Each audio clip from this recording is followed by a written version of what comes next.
Well, hello, everybody, and welcome to this week's session of the Strategic Thinker. I am here with my awesome colleague, Melissa Thomas. How you doing, Melissa? Hey Heather, I'm good. All right. So I'm excited because we get to talk today about a topic that comes up regularly, and that's really the idea of starting to share financial information with teams. So while I pull up our slides, Melissa, share with everybody some of your experience, I guess, in your career regarding financial performance and the education of teams. Sure. So I think that to your point, some people they have a lot of questions when they first start considering sharing their financial information with their team. And it's like from this end of the spectrum to the other, right? Some people think that, my teams aren't going to understand it. I don't want to burden them with looks like. And then there's another side of the spectrum that is like fearful of whether it's sharing private information or people are going to know how people are compensated if you share that. And so I think there's so many of these fears that aren't necessarily founded if you do it the right way. And I think that, more than anything, it can be done well and it can be done not so well. And so really trying to make sure that you do it in a way that makes sense for everybody, that doesn't feel like they're burdened with especially if the financial results aren't spectacular and coming off of this COVID pandemic, you can imagine how some of that would feel a little bit heavy on some of your team members. And so really being sure that what you're sharing that you're thoughtful about what you're sharing and how you're sharing it, I think is Absolutely. But what we found is that the sharing of information like that really has been a driver in getting people on board to understand the importance of financial performance in dental group practices specifically. And that's really what Spark is about. We focus on things that really can help improve the value of dental groups. We do that through the utilization of the dental enterprise value matrix. And so today, we're actually going to be focusing on that financial quadrant. Everybody can learn a little bit more about the enterprise value matrix at sparkdentalnetwork.com. But let's dive in. So I love the fact that you said, it's kind of scary, I think, for people. And for those people who are typically responsible for financial reporting and the overall, money side of the organization, this is like your first language. So you, Melissa, I always think a little bit of unicorn because you know the finance side and the operations side. But trying to bridge that gap between the two, specifically for those of us whose primary role really was patient care, and we didn't have a whole lot of exposure to financial performance. So I think it's so important that you give yourself the, freedom to recognize that Rome was not built in a day. And so just planting little seeds of financial performance, financial information with your team, and really kind of starting to watch them grow. That's really what we're talking about, right? We're not going to dump a whole bunch of stuff on them from the get-go. All right. So how do we get started? So Melissa, I know that this is something you've spent a good amount of time doing throughout your years in dentistry. And since you, I guess, started on the financial side of things, your learning curve really was trying to figure out how to bridge that gap from the finance side to the dentistry side of things. So one of the things I know you do is just kind of start with a conversation. So would you mind sharing just a little bit more about how you get that started? Sure. I think that, to the point of asking what they know, you really have to help establish your baseline, right? Understand what your team knows, what they don't know, and where their level of, we always say financial acumen, but I even have a bias against that term because I have a passion for not using terms that are too financial minded. We always talk to the practitioners about not using terms they learned in dental school with patients. And I think the same is true with financial professionals. Don't use the too financial terms that either make people intimidated or they don't understand what you're saying, right? So helping to assess what's their base level of knowledge. Do they know what a P&L is, right? Do they know that it's P and L, not P in L? Because I've seen that before. And that actually helped me realize, oh, wow, people don't know what P&L stands for. And that's just something that you're so in tune with, right? So starting with, it's a profit and loss. But if your population is sort of offended, we know what a P&L is. Don't, talk to us here when we're here. You've really got to assess where they are so you know where to start with your level of education. And it never hurts to sort of go a level below as long as you're not offensive in that, right? Making sure everybody really does know what they think they know. Yep, you're so right. And I think sometimes people are just afraid to ask those questions. And so getting your leadership team together, or even, your entire teams together, and really asking those questions. What do they know about the business side of dentistry? Because to your point, some of them have maybe come from different industries, and they have a lot more exposure. Some of them have always been on the clinical side of care. And so this wasn't, a big point of focus for them. But you do have to start somewhere. And so, to your point, starting simple, without making it feel like you're talking down to anybody, is a really great place to be. And so I've heard you share the strategy on making comparisons with things that people already know about. So maybe it's not, something specific to finance and accounting from a business standpoint, but maybe it's, something that is a little bit more personal to all of us, like balancing our own family's, budget, or for those of us who are a little bit older, checkbook, right? So talk a little bit about that. So it's funny you said checkbook, and so I didn't grow up with much of a checkbook, right? It was that, and so my mom and I actually fight about this quite often, because she's like, "How do you know how much money you have?" I'm like, "Mom, it's electronic. I just check it, immediately." And so really understanding does the checkbook analogy work with someone, right? Do they understand how they balance their checkbook for what comes in and what goes out? Or is it maybe they have an advanced budgeting process at home? Maybe, the team member sits down with their spouse and they go through what a budget looks like. And so can you use that as a reference point? You might be surprised to note that a lot of your supply orders, maybe a dental assistant who does supplies, is sort of familiar with their dental supply budget and what they can spend. And if you can use that on that scale to, really grow it to the income in the practice and all the expenses, you've got a good starting point of something they already understand.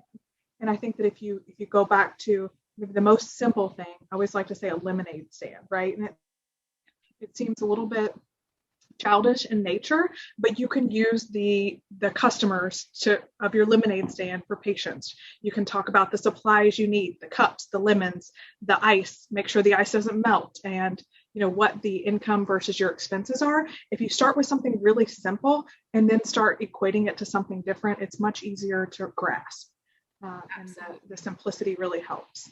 Yeah. And I do think that it's easy to make just a really fast jump from, do you know much about the business of dentistry, to let's start performing to a budget, right? And so we expect people to just run before they walk. And if you can take it in little bite-sized pieces, to your point, I think it's much more impactful, and you're more likely, I think, to get more of an interested audience, because people will have a chance to kind of grow their own confidence before being introduced to maybe a little bit more complex, scenarios.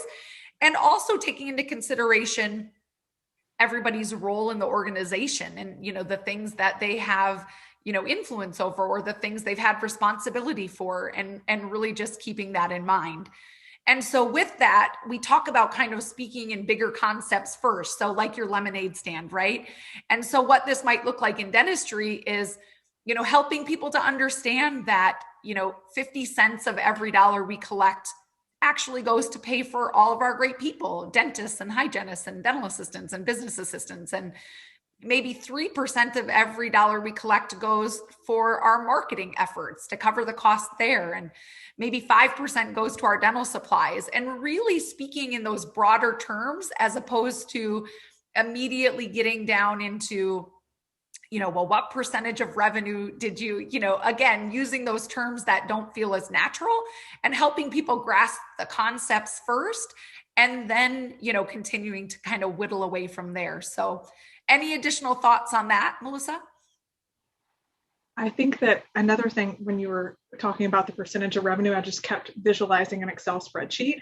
And I think something even powerful about that is maybe an Excel spreadsheet's not the way to show people what an income statement looks like, right? Maybe you're starting with different visual like graphs or things like that, something that can speak to them in a different way. Because sometimes you see all these lines on an income statement on an Excel sheet, and your eyes don't know where to start. You don't know what they mean. You don't know why something's in red versus black, or what it really looks like to be in parentheses. And so making sure that you're even spending time on the presentation of it to help their knowledge and understanding of it, I think goes a long way too. That is such an important part because, for for those of us who have been accused of using Excel as a Word document, right? I didn't say that. Not you, right? We just have a different comfort zone, right? With different platforms. So even something as simple as a flip chart and a marker, that might be where you start. But to your point, things that are maybe a little bit more visual in nature, graphs, pictures, don't be afraid to transfer that financial information into a setting or a platform that's just a little bit more digestible, I think, for your audience. Awesome. So I always think that one of the fears people have when they start sharing some of this information is that their teams will grasp it, but then perhaps go maybe a little too far in one direction, and it may or may not be a positive direction as far as financial performance goes. So one of the things I think we were always sensitive to and continue to be sensitive to is that when you start to talk about budgets and expense management, that our teams will get so passionate about saving a few cents here or there, they might kind of miss the big picture. And I'll never forget, being in a dental practice once where the clinical team was actually cutting up 4x4 squares of gauze because they were cheaper than ordering 2x2s. And I was like, oh my goodness, like, please don't do that, right? And so you have to be really careful to help them kind of bridge that gap and remind them to focus on the items for which they have the most influence, the things that are going to give them the greatest return on their effort.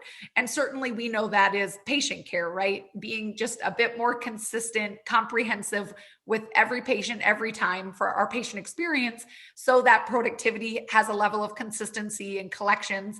But I know you've had a lot of great examples of maybe where good intentions of education have gone awry. So anything else you would add for examples of ways we've maybe missed the boat on focus?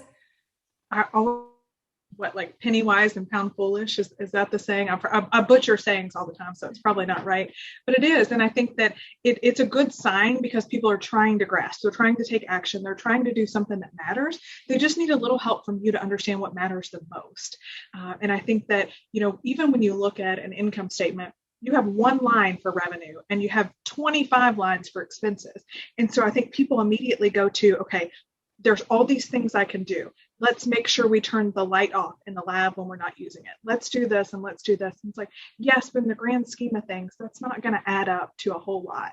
Or to your point of cutting 4x4s into 2x2s, I feel like I've even seen you draw this out on a whiteboard or a Post-it before, basically helping them understand, okay, so I like to use the example of chasing after insurance claims when there's really not a lot of money there. So if you look at and you say, okay, let's talk to the front desk, the business assistant, how long is it taking you to track down this claim? Okay, you're on hold doing this and you make how much per hour? Let's just say you're at $15 an hour. So you've just spent $30 tracking down this claim. And how much is it actually worth to you? 10? So you just lost money for this. And granted, helping them understand, you don't want them to throw away those big ticket claims. It's not to say insurance aging should go out the window, but helping them understand, we use the term return on investment, right? How much return are you really going to get on the money and the time that you invest? I think people forget that their time is money. And if they can understand that piece, it really helps them think further into that. Sometimes even going through the mathematical example of how one additional crown per day can do much more for the income of your business than saving $2 a box on 2x2s, right? It's really kind of helping them see it for themselves, what makes the biggest influence. You're exactly right. And so because everything ultimately does come back to patient care, helping them to understand their activities of reappointing patients and, being consistent with the way we use technology, to your point about a crown, seeing is believing. And so use of an intraoral camera, all of those things we sometimes forget are ultimately linked to overall performance. And so you do have to be just a little bit careful, but I think it's always important not to minimize the passion and commitment our team members have for our business in general.